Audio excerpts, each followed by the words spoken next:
نبی صلی اللہ علیہ وسلم نے شخص کو اس کی حالت و طاقت کے مطابق عمل کی وصیت فرمائی. آپ نے اسے ایسے عمل کا تکلف کرنے کا حکم نہیں دیا جس کی اس میں نہ طاقت ہے اور نہ اس پر قادر ہے. اس شخص نے اچھا کیا جو اپنے نفس کی معلوم حد تک رک گیا. عبداللہ بن عمرو بن عاص رضی اللہ تعالی عنہ نے کہا نبی صلی اللہ علیہ وسلم کو اطلاع دی گئی کہ میں کہتا ہوں اللہ کی قسم میں زندگی بھر ضرور دن میں روزہ رکھوں گا اور رات میں قیام کروں گا. رسول اللہ صلی اللہ علیہ وسلم نے فرمایا تم یہ بات کہتے ہو. میں نے آپ سے کہا میرے ماں باپ آپ پر قربان ہوں. اے اللہ کے رسول میں نے کہا ہے. آپ نے فرمایا تم ایسا نہ کر سکو گی چنانچہ تم روزہ رکھو اور افطار کرو سو اور قیام کرو. مہینے میں 3 دن روزہ رکھو کیونکہ نیکی کا بدلہ 10 گنا ہے اور یہ سال بھر کے روزے کی مانند ہے. میں نے کہا میں اس سے افضل کی طاقت رکھتا ہوں. آپ نے فرمایا تب 1 دن روزہ رکھو اور 2 دن روزہ نہ رکھو. میں نے کہا میں اس سے افضل کی طاقت رکھتا ہوں. آپ نے فرمایا 1 دن روزہ رکھو اور 1 دن روزہ نہ رکھو. یہ داؤد علیہ السلام کا روزہ ہے اور یہ سب سے درمیانہ روزہ ہے. اور ایک روایت میں ہے کہ سب سے افضل روزہ ہے. میں نے کہا میں اس سے افضل کی طاقت رکھتا ہوں. رسول اللہ صلی اللہ علیہ وسلم نے فرمایا اس سے کچھ بھی افضل نہیں. عبداللہ جب عمر رسیدہ ہو گئے وہ کہتے تھے کاش میں رسول اللہ صلی اللہ علیہ وسلم کی رخصت قبول کر لیتا. اللہ تعالی میرے لیے اور آپ کے لیے قرآن و سنت میں برکت دے, آیتوں اور ذکر حکیم سے فائدہ پہنچائے. میں وہ کہہ رہا ہوں جو آپ سن رہے ہیں اور اللہ سے اپنے لیے اور آپ کے لیے اور سارے مسلمانوں کے لیے تمام گناہوں اور خطاؤں کی مغفرت طلب کرتا ہوں.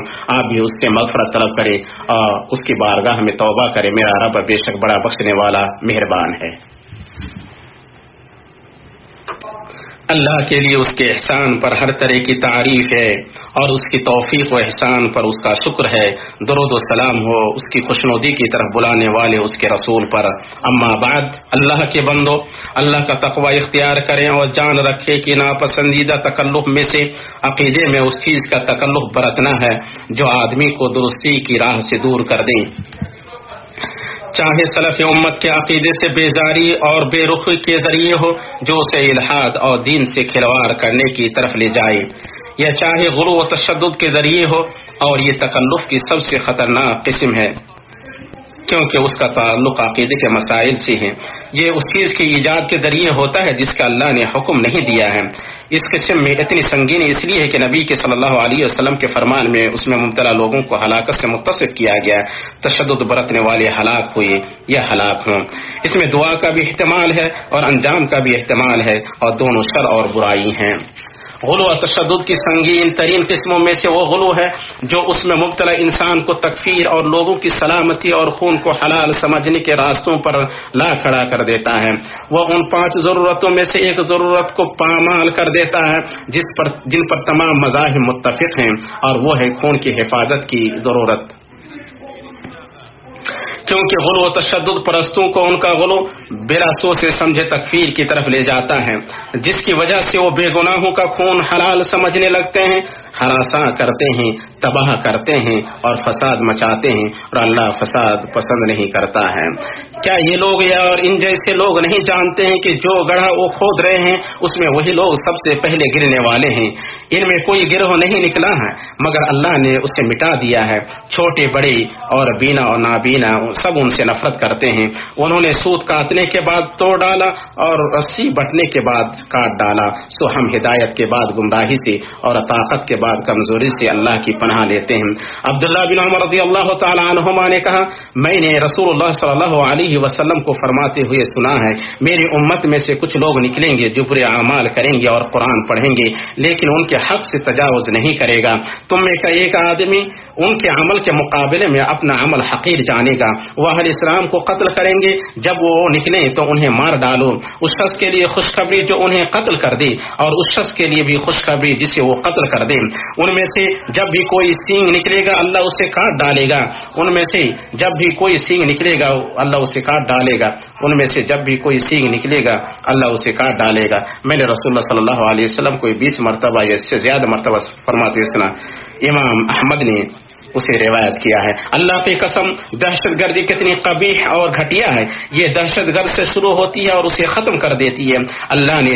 اس نے اللہ کی شریعت، معاشرے کی سلامتی اور امت کے اتحاد کو پامال کیا۔ اللہ جل وعلا نے فرمایا، اور جو شخص سیدھا راستہ معلوم ہونے کے بعد پیغمبر کی مخالفت کری اور مومنوں کے راستے کے سوا اور راستے پر چلے تو جدھر وہ چلتا ہے ہم اسے ادھر ہی چلنے دیں گے اور قیامت کے دن جہنم میں داخل کریں گے، وہ بری جگہ ہے۔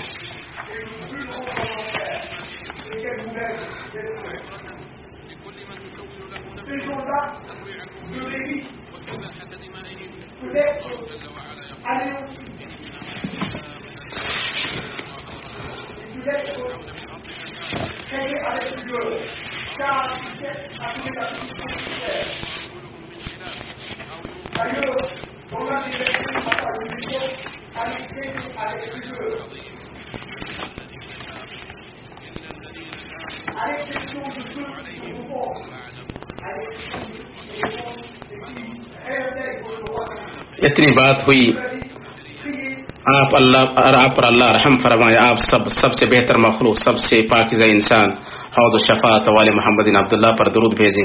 اللہ نے آپ کو ایسا حکم دیا جس کی شروعات اپنے نفس سے کی، پھر اس کی تسبیح کرنے والے فرشتوں سے، پھر آپ سے اے مومنوں۔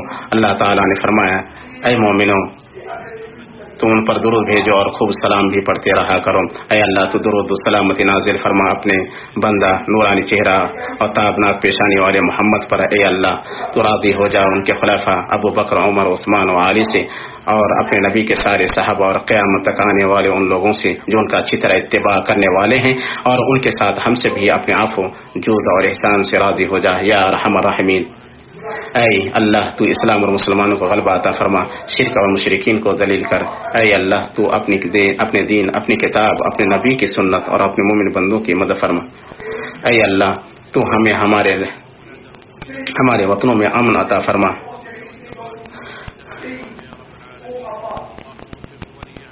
اے اللہ تو ہمارے اولیاء امور کو توفیق عطا فرما۔ اے اللہ تو ان کے مشیروں کی اصلاح فرما۔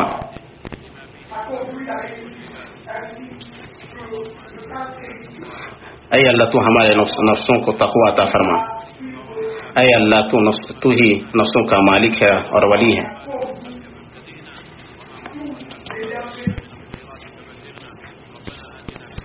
اے اللہ تو اس دنیا میں بھلائی عطا فرما اور آخرت میں بھلائی عطا فرما، اور آگ کے عذاب سے ہمیں بچا لے۔ سبحان ربک رب العزت عما یصفون وسلام علی المرسلین الحمد للہ رب العالمین۔